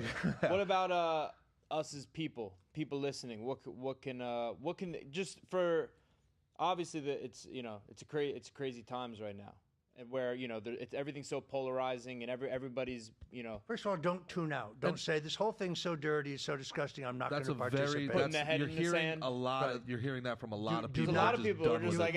Yeah, You don't- can't afford to do that, No. so you have to stay plugged in. Secondarily, Stay pray. involved. I don't care if you're a Christian or a Jew or a Muslim. Pray. Pray for justice. Pray. It's powerful. Saved me. It can save the country. Saving me as we speak. Thirdly, donate. Never give a penny to the Republican National Committee or the Republican Congressional Committee or the Republican Senatorial. They will use that money against the candidates that you like. Pick individual men and women whose message you like, who you're impressed with, and give directly to them. You like what Robert Kennedy's saying and doing? Send him 25 Support bucks. him. He's in an uphill battle against the same people Trump is battling. But people need to stay plugged in. You see a story online that moves you, that you think is really interesting and compelling, post it. Send it to all your friends by email. Put it up on your own social media. They may be able to kneecap me at Facebook. They can kneecap me at Instagram. They can kneecap TikTok. me at YouTube. They can kneecap me at TikTok, which I don't really care about because I don't want the red Chinese in my phone anyway. Nah, they're there anyway. But they can't kneecap everybody. So if you see something compelling that really moves you, some nugget of truth, put it up on your. How do you send- and delineate? How send do it you to everybody in your delineate contact. truth from misinformation? It's in the eye of the beholder. You read it and you make a decision. Here's what I don't like. You need to ABC compare. saying, we can't send this to you because it's misinformation. We don't trust you to make up your Yeah, own mind. yep. Let each individual decide what they believe. Yeah, there's this elitist gatekeeping that somehow they are the arbiter of truth, and you can't. You Arbiter you of truth. peasant. That's Right. my case. You Who's the peasant arbiter of could truth? not. There's no way you could comprehend this insanely difficult concepts of. I keep hearing. It's funny you guys keep mentioning Robert F. Kennedy over and over again. I actually wanted him to say one thing here. Going back to his uncle, if we go back, Roger, in 19, and just let him speak about this because it's important. A lot of people out there, I know they want to hear about crazy conspiracies or JFK. 1960 election, Roger. Who really won that? Did JFK really win that No, election? Richard Nixon won that election. You can Explain see it. this. You can see it in my book. You can see it in two of my books, Nixon's Secrets. Nixon agrees. Nixon. Let me put it this way: the Chicago the politics. Herald Tribune, which was a major newspaper, did a 10-part series documenting the theft of the 1960 election. You can't find that online anywhere. It doesn't exist. I had to dig into a basement in this warehouse in New York to find the microfilm on which it's listed. The 1960 election was stolen in Chicago, but also stolen in Texas. Nixon made a lot of mistakes in that election, but he still came on strong in the final 2 weeks. He conserved his television money to the end. He finally got Eisenhower up off the bench. Eisenhower did stops in L.A., New York City, and I think it was Philadelphia. Yep. Draw enormous crowds. Nixon won that election. It was stolen I've from him. heard this before, and my point is going to be the same thing that it was 4 years ago, same thing that it was in the midterms. Just win, baby. Who got to be president? Well, but let's be very clear. Who got to be president? So you're right. If you don't fix Maricopa County, I don't want to hear about Carrie Lake. So you're saying You what? knew If it. they cheat better? Brother, the job is to win. If the dead vote for Democrat, they can vote for Republican well, too. but Roger, I can't believe I have to say this to you of all people. If you play by their rules, that they don't play by, you're not noble, you're a sucker. You can't go out and break the law to win an election just because they do it. I can't justify that. You got to win an let's election. Let's be very clear. In 1960, Nixon gets cheated. Eisenhower tells him you should challenge the election. Tom Dewey, the nominee in 44 and 48 governor, tells him you should challenge the election. Barry Goldwater, Nelson Rockefeller said, Dick, you should challenge the election. They robbed you. Nixon says, no, then I'll be a sore loser. I'll be back. And he was. And what happened to him, though, it was always in his head. And he made the greatest single political comeback in American history in 1968, risen from the dead.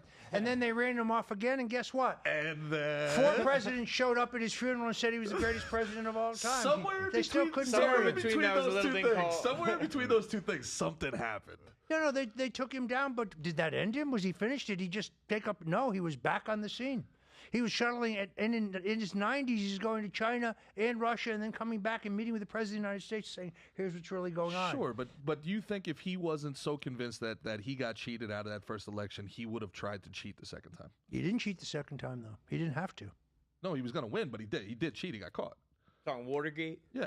He didn't authorize Watergate. There's no evidence of that whatsoever. Why would you do that? You're leading in 49 states by double digits. And if you're in politics, you know there's nothing at the Democratic National Committee worth knowing. What do you think? You don't think he was worried that it would get No, I think John Dean authorized the break-in at the Watergate because he was trying to get the records of his wife's service as a hooker. What? Read one of my books, dude. Please read. Reading's so tough. Read White House Call Girl by Phil Stanford. It's all there. By the way, John Dean wants to come sue me. Bring it on, brother. Bring it.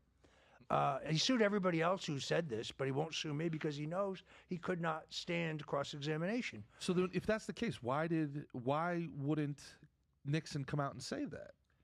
Because for 19 months, John Dean lied to him. Mr. President, this has no connection to us. Nobody authorized it in the White House. Nobody knew about this. This was this crazy guy, Gordon Liddy. For 19 months, John Dean is misleading him. He doesn't know the truth until it's too late. And he resigns because of it? He resigned because they were about to remove him and he didn't have the votes. Well, let's remember, it's not like today when there's an internet. There's 3 networks and there's 2 major newspapers. And if they're against you, what is your platform to launch your counterattack? From where do you get to launch your defense? You don't.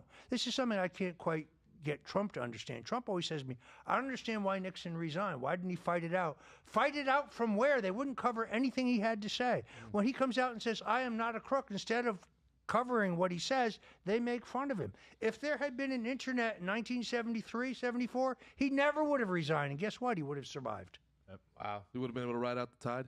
Speaking of your books, would you be willing to share some of your Stone's rules with our audience? Sure. I'm a big fan of them.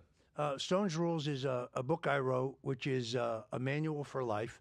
It's not really political. You don't have to be a conservative or a libertarian or a Republican or Trump supporter. It doesn't really matter whether you're in tech or fashion or agriculture or media or retail. These are all the things that I have learned in life. The most important rule is the one that says never give up. A man is not finished when he's defeated. He's only finished when he quits. Never give up. That's probably my famous rule. But if you want my recipe for marinara sauce, it's in the book as well. So it's my mother's and my grandmother's. So we got the seminal rule. The Sunday gravy. Sunday gravy. Gravy, not a sauce guy. Said he's Sicilian. It's where you're from. It's where you. Said he's Sicilian. It's where you grew up. Little meat in the gravy. gravy. There's a lot of Stone's rules even I follow. I mean, look, anything important, blue suit. Right. Stone's exactly. rule. Right. Yeah, you want to be taken seriously, wear a blue suit. Right. Nixon's big mistake. Big mistake. Goes to the 1960 event. They say, I mean, people don't realize this, but in the 1960 election, right after Labor Day, Nixon bumps his knee on a car door in West Virginia. He gets a staph infection in his knee. He's laying in the hospital for 2 weeks. Kennedy's crisscrossing the country, running up a lead. Nixon's forced to watch this on TV. They've got him shot full of antibiotics. Kennedy challenges him to a series of debates. All of Nixon's advisors, including Eisen, said, why are you going to debate this guy? He's less known than you. He hasn't been vice president for 8 years. Everybody knows he's a lightweight. Everybody knows his father's a bootlegging gangster. Why would you give this guy a platform? To everyone's surprise, Nixon agrees to debate this guy. Nixon comes out of the hospital a week before the doctors want to release him. He's still on antibiotics. He's lost 15 pounds. He looks like hell. When he's sweating. Right. and all- yeah. He goes to the debate in Chicago. John Kennedy's on the roof of the hotel getting a suntan with 2 hookers. Yeah. Nixon's in his room cramming for the debate. Legend. They go to the lighting test, which is like the weigh-in in a prize fight. They say Nixon's face looks almost as gray as his suit. They go to Senator Kennedy. Senator Kennedy, will you be requiring makeup for tonight's debate? Kennedy says, no makeup for me. Now, Kennedy, they say, looked like a bronze god. He'd been laying in the sun all day. Looks great. Nixon hears this. They say, Mr. Vice President, will you be requiring makeup for tonight? No makeup for me. Now, Kennedy goes to his dressing room where his private makeup man, who's been flown in from New York, makes him a head fake. Nixon, they say to Nixon, Mr. Vice President, you look like hell. You gotta have makeup. No, I don't want any makeup. He's not wearing makeup. If I wear makeup, they're going to say it's girly. I don't want any makeup. They say, you got a heavy beard. We got to do something about that. So he agrees, and they send out for a product called Lazy Shave, which is a makeup that you use to conceal your 5 o'clock shadow. So they put this on Nixon. Now, the Kennedy guys go in. They turn off the air conditioning in the studio. They go to the debate. And to Nixon's surprise, Dirty trick. They're winners. John Kennedy is not hitting Dirty him from trick. the left. John Kennedy's hitting him from the right. You have no plan to get rid of Castro. You've let the Russians pull ahead of us in terms of our nuclear strength. Now Nixon starts sweating.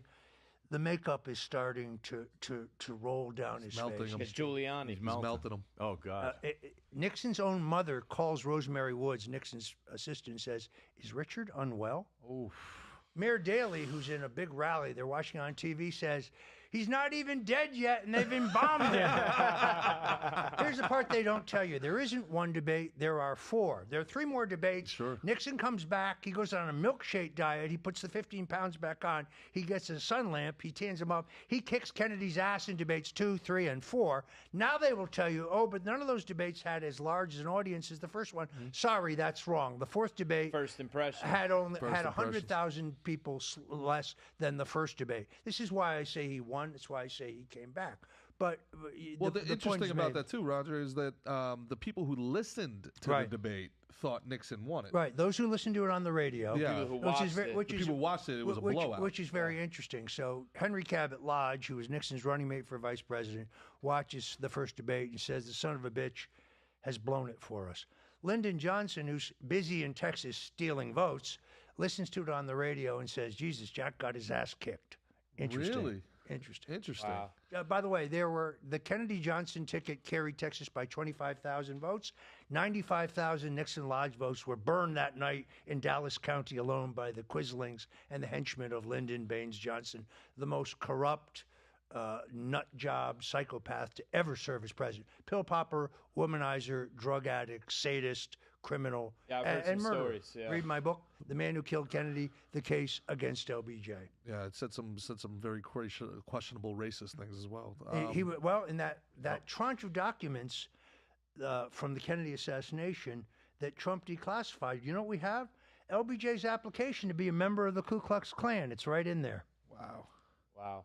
That's a bombshell. That's crazy. Wow. I got to ask you 2 questions, man. First of all, Roger, thank you so much for your time today, man.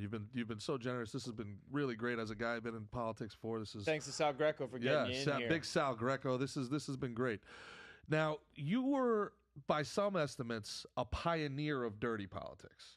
You were willing to go places other people weren't willing to go. Talking like mudslinging. You were a mudslinger. You pushed the envelope. This is what your friends and enemies would say about you. Yeah, I would argue with some of that. I was prepared to do anything necessary to elect my candidate short of breaking the law. Sure. Politics ain't beanbag. This has always been a blood sport in the United States. Look, the opponents of Abraham Lincoln handed out flyers saying that he was of mixed race and that he fathered a mixed race child. So that is not exactly beanbag. You're not a know nothing who was literally campaigning to get the Irish back across the. No, but I when get they it. say self-described dirty trickster Roger Stone, I challenge anyone to provide where I said that. I made the LA Times withdraw that because I've never called myself that. I have acknowledged that other people have called me that. You know who those those people are? Losers who I beat in elections. But do you think you've been willing to go places other people perhaps haven't been willing to go early on in your career? Let's say. I think only technologically. Yeah, the idea of buying a TV commercial and taking a senator's actual record in Idaho that the people don't know about and putting it on the air, that's going someplace where people have never been. There's nothing dirty or wrong about that, but it was pugilistic for its time. Do you think that it kind of, we talked about it earlier about how things are kind of more divided than they've ever been before, maybe dirtier. Do you think your early success in those tactics have amplified the situation over time? I didn't invent television. I didn't invent the internet. Those technologies lend themselves to comparative politics. I have no regrets about anything I've ever done politically. I've never broken the law. No, I was not the conduit between Russian intelligence and WikiLeaks. No, I never received anything from WikiLeaks and passed it on to the Trump campaign. And the government never produced any evidence to support that false narrative. So, no, you have to play the game based on the rules of the game. The problem is they're the ones who go beyond the rules. They're the ones who break the law. So making a lawyer testify against his client and turn over his notes, I would say there's an egregious act of illegality, and when you unconstitutionality. And when we look at the uniparty that we talked about before, Republicans, Democrats, they disagree on this issue, that issue, constantly yelling at one another. They all seem to agree on one thing, and that's war. And we need to always be at war. We're always going over there. Somebody is in our crosshairs at all times. You've been in how many administrations? 4 administrations? I've worked for 4 presidents. Actually, I spent a very brief time in the government in the Office of Economic Opportunity under Don Rumsfeld. I didn't even last 6 weeks. I did not want to be a bureaucrat. Yeah. But this, you're absolutely right. The leadership of both parties are for endless war. That doesn't mean the voters are for endless war. So I have always been an anti-interventionist. That's why I couldn't hold my nose and vote for Mitt Romney. It's why I joined the Libertarian Party. It's why I supported Donald Trump in 2016. Donald Trump didn't start any new wars.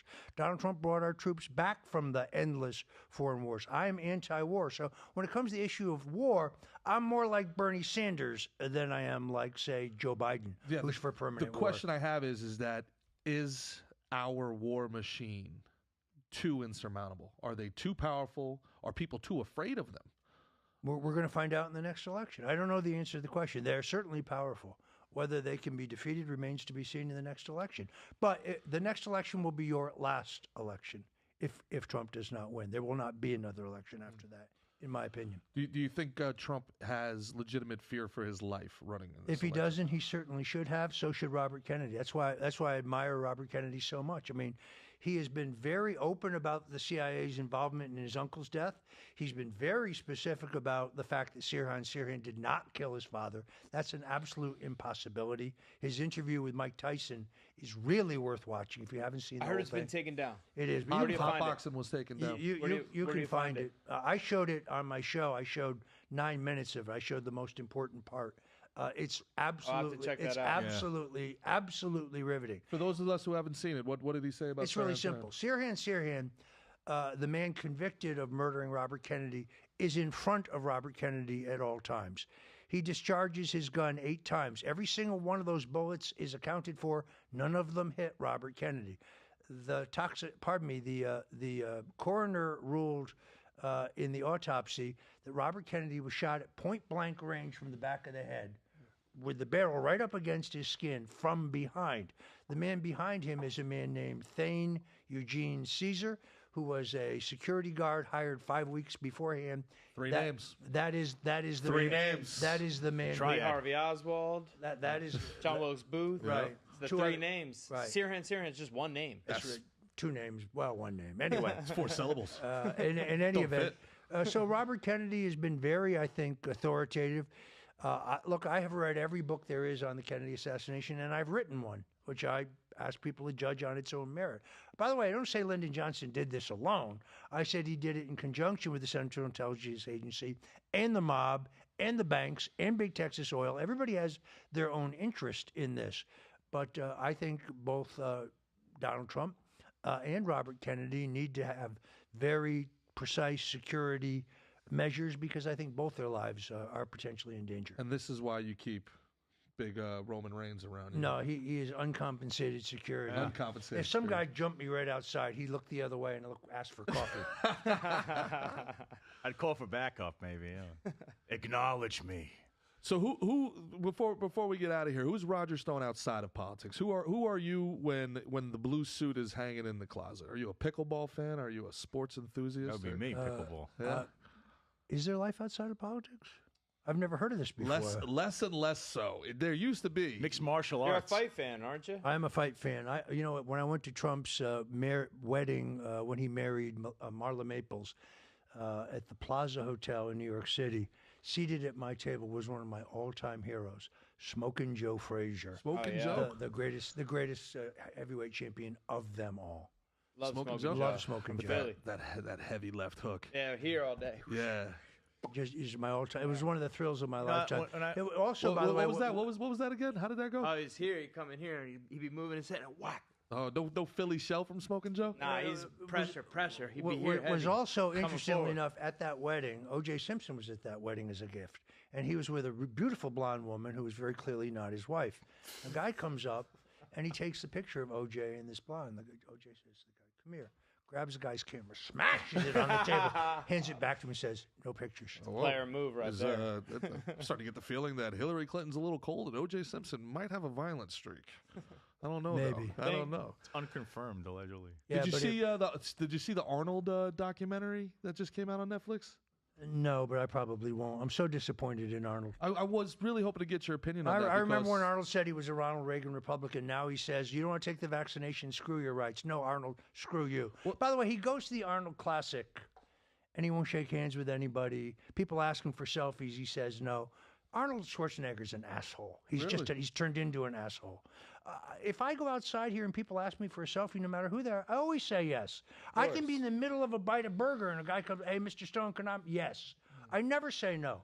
I was going through an airport with Richard Nixon when I was working for him. Late 80s, there is no TSA.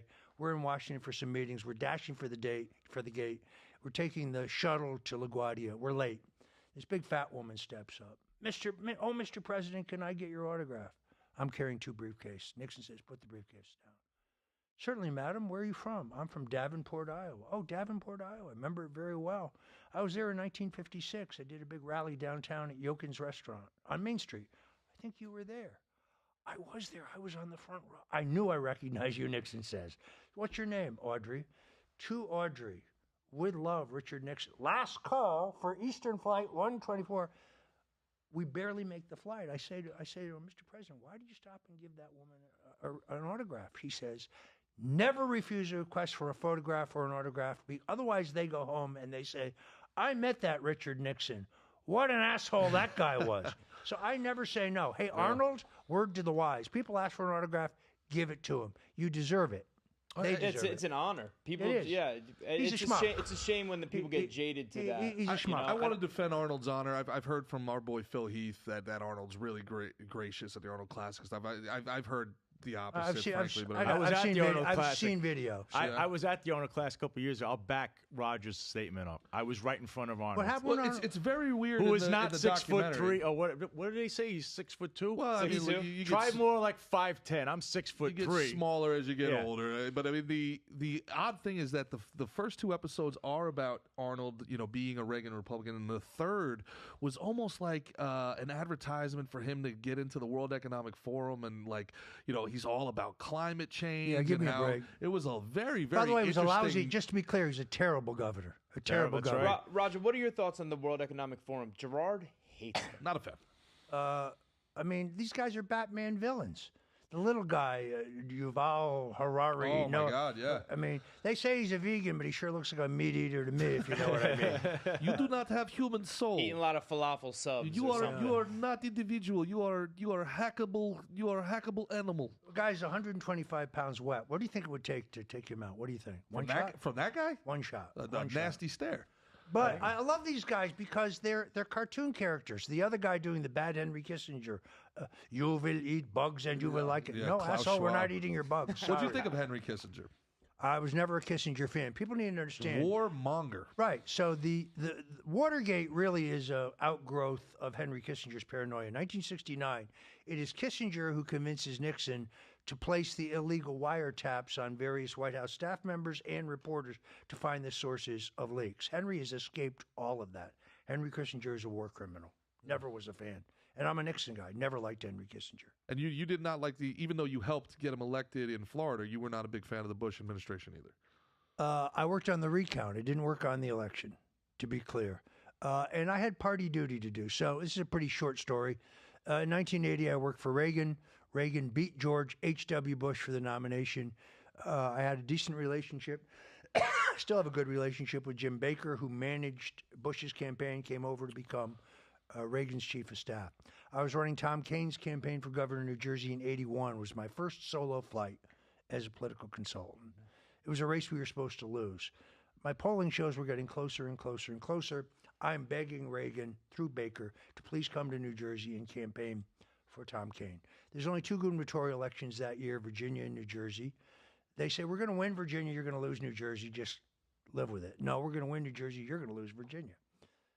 So finally, I go to Baker and I say, look, I'm going to try this one more time. Talk to Bob Teeter, our pollster. We're closing on, if Reagan comes there the final weekend, we will win. He says, I'll talk to the president, I'll let you know what he says. An hour later, Mike Deaver calls me, who was Reagan's body man, says, all right, the president's decided to go to New Jersey. If we lose Stone, it's your ass. No pressure. No pressure. Yeah, I saw in the documentary when that recount was going on, you pulled some nice moves there. Right. So Reagan goes to New Jersey. Kaine wins by 1,200 votes out of 2.2 million. It's a major accomplishment, but it's also a political debt. Now, Bush is in a recount. Jim Baker has his assistant call me, says, Mr. Baker wants you to go to Miami and see what the hell's going on. I'm going to say no, because that's not how politics works. I had a chit. I owed the guy. He came through for me. I had to come through for him. I have no great love for the Bushes, to be very clear. And I specifically said, look, the old man's not going to like this. We don't care what the old man likes. We want you have experience with recounts because of New Jersey. Mr. Baker wants you in Miami. Go to Miami now. And I did. And the rest is history. And Tom by the Kaine way, was this a good idea, governor of New Jersey. He was good. and by the way, this idea that I stopped a recount through the Brooks Brothers riot. No, I stopped them for recounting the same pile of ballots for the third time when they tried to take them in a back room in violation of the state's sunshine law. So this idea that Stone used bully tactics to stop a recount, that's BS too. Speaking of Florida, a lot of people are excited about DeSantis. What are your thoughts? I think his running is an act of treachery, in all honesty. He was running at 7%. If it were not for Donald Trump, he would never have become governor. He's 42 years old. He is now biting the hand that fed him. If it were not for Donald Trump, he might be working in a McDonald's, but perhaps he could work his way up to manager. He'd be managing a McDonald's. He's a Yale law. He's a congressman. I think he's a DeSantis stiff. would be all right. He's a stiff. He's an unemployable He's stiff. the Florida Fugazi. He can't speak without notes. He can't speak on his feet. And his wife, that's not really her, as you will find out. You see the sweet Southern belle. What do you find out what she's really like? What did you think personally about some of the stuff he did during COVID and stuff like that? His record on COVID is identical to Donald Trump's, except for he allowed us to be locked down and masked longer. Trump can't run on COVID, man. But either can DeSantis. I'm going to see the videos where he says it's safe and effective. I got non-essential tattooed on me because I was a lockdown prisoner in the Soviet Northeast. I came to the free state of Florida, and my life's been better than I can. But nobody's suggesting that Trump is running on COVID. All I'm saying is his record is identical to Ron DeSantis's. And if not, here's my challenge: Ron DeSantis should debate Robert Kennedy on COVID, and he will get destroyed because Ron DeSantis pushed the COVID idea, and only after the fact does he reinvent the facts. Yeah, he signed an executive order saying you didn't have to wear masks in the schools. Read the small print. The 6 largest counties in the state told him to go to hell, and 3.7 million children were masked going into 2022. That's why we call him the Florida Fugazi. His record is not different than Donald Florida Trump's. Fugazi Nice is try. a little better than DeSanctimonious. I don't know. He's got that other clown, the other mass Nazi that was on his staff, David Kerner. You should be familiar with that guy. He's from your county. He and Ron had the COVID-19 compliance task force. These jackbooted thugs are going around terrorizing citizens. They set up a snitch line. So if you don't like the McGillicuddies across the street, you can phone in that they're not wearing their mask. But he's the head of your Department of Motor Vehicles now because he made an illegal deal to to endorse Ron DeSantis before the election. The U.S. attorney, by the way, in the state needs to get active. Look at the $9.5 million that Ron took from Florida Power and Light, and look at these rate increases. Look at the tort reform bill that says if you don't like what your home insurance company's offering you because your home was destroyed, annihilated in the recent hurricane, and you have to accept pennies in the dollar, you can't sue them because Ron DeSantis took $4.5 million from the insurance industry. Sure. There's enough provable crimes there to send him away forever. Now, we've talked about Hunter Biden, and we talked about Ron DeSantis. You mentioned Jared Kushner earlier. Jared Kushner, did he just get a $2 billion contract from Saudi Arabia? I've read that, yes. Contract from Saudi Arabia? Yeah. Jared Kushner now it's hard to tell what's real and what's not because there is so much bias. I'm not super familiar with Jared Kushner. He's the president's son-in-law. Let's just say, I'm not going to badmouth him. Let's just say I'm not a fan. Biden's son-in-law? No, it's Donald Trump's. It's President Trump's son-in-law. Yeah, Ivana's husband, right? Oh, okay, Ivanka. I'm sorry, right. Ivanka's husband. And depending on who you believe, there have been reports that he was the loudest voice in the administration at times, and that right. he was. I have heard. Okay. So I must say I have no firsthand knowledge of that, so I don't know it. Like you, I've heard it, I've read it, but I don't know it to be true. So, one of the things that, again, now concerns me, and there's so much about Trump that I like, and there's so many concerns, like, he seems to me to be like the king of the self-inflicted wound. Like there's nobody that gives their opponents a club to beat them with more than him.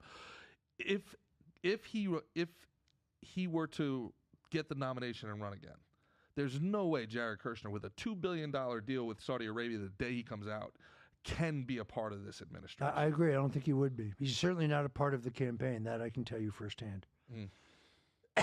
So I would hope not. Now, who from the last administration is going to be a part of this campaign? Because there's so many people have come and gone in the administration over time. It's kind of impossible to keep your. I assume, obviously, we know you. We know Michael Flynn, I assume? Look, I don't. Trump doesn't think that way. The word Trump and plan never go in the same sentence, okay? He's living for today, which is the way he should be. Right now, he has to focus on two huge contests. One, beating these bogus charges against him and winning re-election. Peter Navarro, somebody I'd expect to see back, for example. There's he had some very good appointments. He needed Bob Barr to be the Attorney General. He just picked the wrong bar. He had the wrong bar. So I think you're not going to see all these deep staters, though. I think you're not going to see all these Harvard, Yale pukes in key offices. Yeah. By the way, the fact that the governor's a Yale, Harvard graduate, those are disqualifications to be president. I'm not a big fan of the Ivy League commie camps myself, but at the same time, that doesn't mean I'm not a fan of my electric bill. I've used the same amount of electric since I moved here in August, but somehow my bill has gone up as the months go on. Yeah, that's why you shouldn't be president. You moved here, right? I did move here. Okay, I'm just making sure. Well, it's your governor. I mean, our governor. I voted for the guy too, unfortunately. I'm being railroaded. I'm getting railroaded by the NYPD and Ron DeSantis at the same time, paying money I don't have. We'll get you a job, Sal. It'll be all right. Not by Ron DeSantis, I'll tell you that. Florida Fugazi. You got three people that you mentioned that maybe cross party lines. Is Trump open? You said RFK. I'm a big fan of Tulsi Gabbard as well. Is he open to doing some sort of bipartisan? By the way, that's been the American tradition. John F. Kennedy, Secretary of the Treasury, C. Douglas Dillon, was a Republican from New Jersey. Franklin Roosevelt's Secretary of War, Frank Knox, was a Republican from Kansas. Nixon. Nixon had his Treasury Secretary John Connally, a Democrat from Texas. Yeah. So it has always been. Well, perhaps I look at it, from a romanticized vision of being a kid, but what was it? The agreement for America between Clinton and Newt Gingrich. 100 days, 100 bills, and one's a Republican, one's a Democrat, and to me, those were the most prosperous times of my life. Reagan too. Reagan was good with what's his name in the Senate. I think Trump would return to the tradition of a bipartisan cabinet and have some Democrats in his cabinet. That would be a massive play by him if he were to do that. If he were to come out and say that, that would be a massive. Obviously play. not AOC, but certain Democrats. Would you date AOC? No. No. No. She's from New York. What does that mean? I don't know. I mean, I was from New York, but I would avoid AOC. Are you taking it down? You taking AOC now? She's a good-looking woman. She's crazy. She's crazy. Huh? Look what she did to my boy Alex Stein, making all those crazy allegations when he was just trying to make a joke out there. Yeah, she seems like a tight ass. Yeah. Seems like she wouldn't be that fun. I'd take her to an island in the Bahamas. You'd what? I'd take her to an island in the crazy. Bahamas. That's real nice of you. At least once. You never know. You gotta have an open mind, people. You gotta have an open mind. You don't have to keep going back, but I mean, What about you, Roger? I mean, you're a married man and a man of Christ. I don't want to, Therefore, I don't. I'm a man of Christ, too. I'm I just don't single. answer hypothetical questions. This has been absolutely incredible, man. We cannot thank you enough for your time. This was great. Sal, where can they find you, Sal? Where can they help you out, buddy? Well, you go to my website, go to helpthisnycop.com. I will be holding not only NYPD accountable, but everyone's favorite mayor, Eric Adams, who's loyal to Joe Biden, may I add. You could find me on the Twitter at the Sal Greco, same as Instagram at the Sal Greco, on Truth Social at Head of the Table. And if you want to know where the best piece of pizza is in South Florida, follow Sal Greco. You got it for right his, here. His world-class reviews. And, of course, the legend himself. Roger, where can they find you? They can watch my daily show at stonezone.live. They can also go to stonezone.com to see everything I've written in my most recent videos. And while you're there, if you want to get your Roger Stone Did Nothing Wrong t-shirt, the t-shirt I was arrested in, or get any of my books, The Man Who Killed Kennedy, The Case Against LBJ, or You have audiobooks? We love audiobooks. audiobooks you have to go to Amazon for, but you can get signed copies of my books in the store. Also have my very own Roger Stones. That's a stone to which I have signed my name. Nice. It's like a paperweight. Whatever you do, don't throw these at anybody. It's a paperweight. Yeah, it's a paperweight. Like that's a belt buckle. Yeah. But stonezone.com. Subscribe. It's absolutely free. We just did an overhaul. It's looking very, very good. Then, as you mentioned, I have a new radio show every Sunday at 3 o'clock p.m. If you don't live in the greater New York, New Jersey, Connecticut area where we grew up, you can go to WABCradio.com and listen online. Get the WABC Radio app is a good way to do it. That's 3 awesome. o'clock on Sundays, brand new. I had President Trump last week. I had David Schoen, the president's impeachment lawyer. This upcoming Sunday, I have General Michael Flynn. Check it out. And after his next fight, you got to have Mickey Gall on, yeah? Not a bad idea. That's why we call him the wise man. That's it. Guys, this has been one of our best episodes yet. For Christian in the back, Omri, our producers back home, and everybody else at Gas Digital, we thank you so much for checking us out here on this very special YouTube Live episode. That right there is Mickey Gall. I'm Gerard Michaels. This has been Slick and Thick. We will see you Friday at 1.